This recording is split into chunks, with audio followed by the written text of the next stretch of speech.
ಸಖತ್ ಖಾರ ಬಣ್ಣ ಮತ್ತು ರುಚಿ ಆಚಿ ಚಿಲ್ಲಿ ಪೌಡರ್. ಮೈಸೂರಿನಲ್ಲಿ ಹಿಂದುತ್ವದ ವಿಚಾರ ಬಂದರೆ ಪ್ರಬಲವಾಗಿ ಕೇಳಿಬರುವಂಥ ಹೆಸರು ನಮ್ಮ ಸಂಜಯ್ ಮತ್ತು ಅವರ ಸ್ನೇಹಿತರು ಹನುಮ ಉತ್ಸವ ಸಮಿತಿ ಅಂತ ಮಾಡಿಕೊಂಡು ಈ ಒಂದು ಹನುಮಂತೋತ್ಸವನ ಆಯೋಜನೆ ಮಾಡಿದ್ದಾರೆ. ಮಾಜಿ ಸಚಿವರು, ಚಾಮುಂಡೇಶ್ವರಿ ಕ್ಷೇತ್ರದ ಸನ್ಮಾನ್ಯ ಶಾಸಕರಾಗಿರುವ ಟಿ ದೇವೇಗೌಡರು ಸಾಹೇಬರು ಬಂದು ಅದರ ಉದ್ಘಾಟನೆಯನ್ನು ಮಾಡಿಕೊಂಡಿದ್ದಾರೆ. ಹಾಗೆ ಹುಣಸೂರಿನ ಶಾಸಕರಾಗಿರುವಂತಹ ಯುವ ನಾಯಕರಾದ ಹರೀಶ್ ಗೌಡರು ಕೂಡ ಬಂದು ಹೋದರು. ಸ್ಥಳೀಯ ಮಹಾನಗರ ಪಾಲಿಕೆ ಸದಸ್ಯರುಗಳಾಗಿರುವಂತಹ ಪ್ರಶಾಂತ್ ಗೌಡರು, ಶ್ರೀನಿವಾಸ್ ಅವರು ಹಾಗೂ ಎಲ್ಲ ಪಕ್ಷಗಳ ಮುಖಂಡರು ಕೂಡ ಇಲ್ಲಿ ಬಂದಿದ್ದಾರೆ. ಒಂದು ಹನುಮಂತೋತ್ಸವ ಮೆರವಣಿಗೆ ಭಾಳ ಅದ್ಧೂರಿಯಿಂದ ನೆರವೇರಲಿಕ್ಕೆ ಎಲ್ಲ ರೀತಿಯಲ್ಲೂ ಸಜ್ಜಾಗಿದೆ. ಭಕ್ತಿಗೆ ನಿಷ್ಠೆಗೆ ಹೆಸರಾಗಿರುವಂಥ ಹನುಮಂತ ನಮ್ಮೆಲ್ಲರಿಗೂ ಧರ್ಮನಿಷ್ಠೆಯನ್ನು, ರಾಷ್ಟ್ರ ಪ್ರೇಮವನ್ನು ಬೆಳೆಸಲಿ ಅಂತ ಕೇಳ್ಕೊಳ್ತೀನಿ. ಹೇಳಿ ಕೇಳಿ ನಮ್ಮ ಮೈಸೂರಿನಲ್ಲಿ ಹನುಮಂತೋತ್ಸವ ಅಂದರೆ ಭಾಳ ಖುಷಿ ವಿಚಾರ. ಯಾಕೆಂದರೆ ಮೈಸೂರಿನಲ್ಲಿ ಪೈಲ್ವಾನರುಗಳು ಜಾಸ್ತಿ, ಗರಡಿಗಳು ಜಾಸ್ತಿ. ಭಕ್ತ ಪೈಲ್ವಾನ್ ಆಗಿದ್ದರೆ ಭಗವಾನ್ ಯಾವತ್ತೂ ಕೂಡ ಹನುಮಾನೇ ಆಗಿರಬೇಕು. ಅಂಥ ಒಂದು ಹನುಮಂತೋತ್ಸವವನ್ನು ಭಾಳ ವಿಜೃಂಭಣೆಯಿಂದ ಇವತ್ತು ಆಚರಣೆ ಮಾಡಲಿಕ್ಕೆ ಎಲ್ಲ ತಯಾರಿ ನಡೆದಿದೆ. ಎಲ್ಲರಿಗೂ ಒಳ್ಳೆಯದಾಗಲಿ. ಮತಗಳ ಬಗ್ಗೆ ಮತ್ತೆ ಚರ್ಚೆ ಆರಂಭ ಆಗಿದೆ. ಆಳಂದ ಕ್ಷೇತ್ರದ ಮತಗಳ ಬಗ್ಗೆ SIT ಅವರು ವರದಿ ಕೊಟ್ಟಿದ್ದಾರೆ ಅಂತೆ.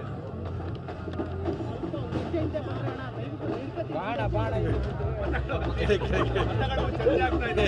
ರಾಹುಲ್ ಗಾಂಧಿ ಅವರೇ ಖುದ್ದು ಆರೋಪ ಮಾಡಿದ್ರು. ಅದಕ್ಕೂ ಇದಕ್ಕೂ ಸಾಮ್ಯತೆ ಇದೆಯಾ ಅಂತ? ಅದು ಬೇರೆನಾ ಇದು ಬೇರೆನಾ? ಈ ಒಂದು ನಾಣ್ಣುಡಿ ಇದೆ.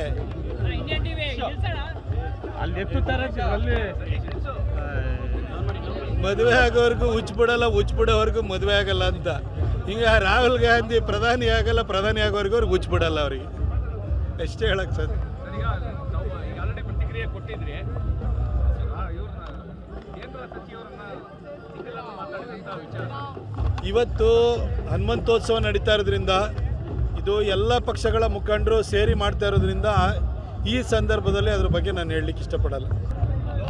ಮೈಸೂರಿನಲ್ಲಿ ಹಿಂದುತ್ವದ ವಿಚಾರ ಬಂದರೆ ಪ್ರಬಲವಾಗಿ ಕೇಳಿಬರುವಂಥ ಹೆಸರು ನಮ್ಮ ಸಂಜಯ್ ಮತ್ತು ಅವರ ಸ್ನೇಹಿತರು ಹನುಮ ಉತ್ಸವ ಸಮಿತಿ ಅಂತ ಮಾಡಿಕೊಂಡು ಈ ಒಂದು ಹನುಮಂತೋತ್ಸವನ ಆಯೋಜನೆ ಮಾಡಿದ್ದಾರೆ. ಮಾಜಿ ಸಚಿವರು, ಚಾಮುಂಡೇಶ್ವರಿ ಕ್ಷೇತ್ರದ ಸನ್ಮಾನ್ಯ ಶಾಸಕರಾಗಿರುವ ಟಿ ದೇವೇಗೌಡರು ಸಾಹೇಬರು ಬಂದು ಅದರ ಉದ್ಘಾಟನೆಯನ್ನು ಮಾಡಿಕೊಂಡಿದ್ದಾರೆ. ಹಾಗೆ ಹುಣಸೂರಿನ ಶಾಸಕರಾಗಿರುವಂತಹ ಯುವ ನಾಯಕರಾದ ಹರೀಶ್ ಗೌಡರು ಕೂಡ ಬಂದು ಹೋದರು. ಸ್ಥಳೀಯ ಮಹಾನಗರ ಪಾಲಿಕೆ ಸದಸ್ಯರುಗಳಾಗಿರುವಂತಹ ಪ್ರಶಾಂತ್ ಗೌಡರು, ಶ್ರೀನಿವಾಸ್ ಅವರು ಹಾಗೂ ಎಲ್ಲ ಪಕ್ಷಗಳ ಮುಖಂಡರು ಕೂಡ ಇಲ್ಲಿ ಬಂದಿದ್ದಾರೆ.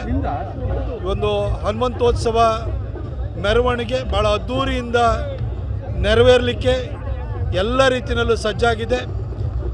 ಭಕ್ತಿಗೆ ನಿಷ್ಠೆಗೆ ಹೆಸರಾಗಿರುವಂಥ ಹನುಮಂತ ನಮ್ಮೆಲ್ಲರಿಗೂ ಧರ್ಮನಿಷ್ಠೆಯನ್ನು, ರಾಷ್ಟ್ರ ಪ್ರೇಮವನ್ನು ಬೆಳೆಸಲಿ ಅಂತ ಕೇಳ್ಕೊಳ್ತೀನಿ.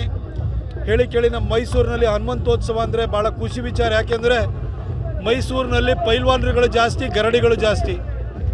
ಭಕ್ತ ಪೈಲ್ವಾನ್ ಆಗಿದ್ದರೆ ಭಗವಾನ್ ಯಾವತ್ತೂ ಕೂಡ ಹನುಮಾನೇ ಆಗಿರಬೇಕು. ಅಂಥ ಒಂದು ಹನುಮಂತೋತ್ಸವವನ್ನು ಭಾಳ ವಿಜೃಂಭಣೆಯಿಂದ ಇವತ್ತು ಆಚರಣೆ ಮಾಡಲಿಕ್ಕೆ ಎಲ್ಲ ತಯಾರಿ ನಡೆದಿದೆ. ಎಲ್ಲರಿಗೂ ಒಳ್ಳೆಯದಾಗಲಿ. ಮತಗಳ ಬಗ್ಗೆ ಮತ್ತೆ ಚರ್ಚೆ ಆರಂಭ ಆಗಿದೆ. ಆಳಂದ ಕ್ಷೇತ್ರದ ಮತಗಳ ಬಗ್ಗೆ SIT ಅವರು ವರದಿ ಕೊಟ್ಟಿದ್ದಾರೆ ಅಂತೆ.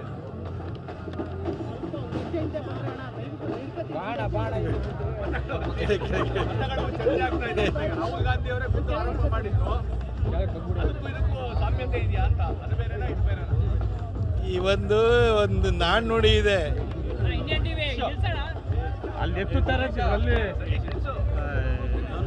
ಮದುವೆ ಆಗೋವರೆಗೂ ಹುಚ್ಚಿಬಿಡಲ್ಲ, ಹುಚ್ಚಿಬಿಡೋವರೆಗೂ ಮದುವೆ ಆಗಲ್ಲ ಅಂತ.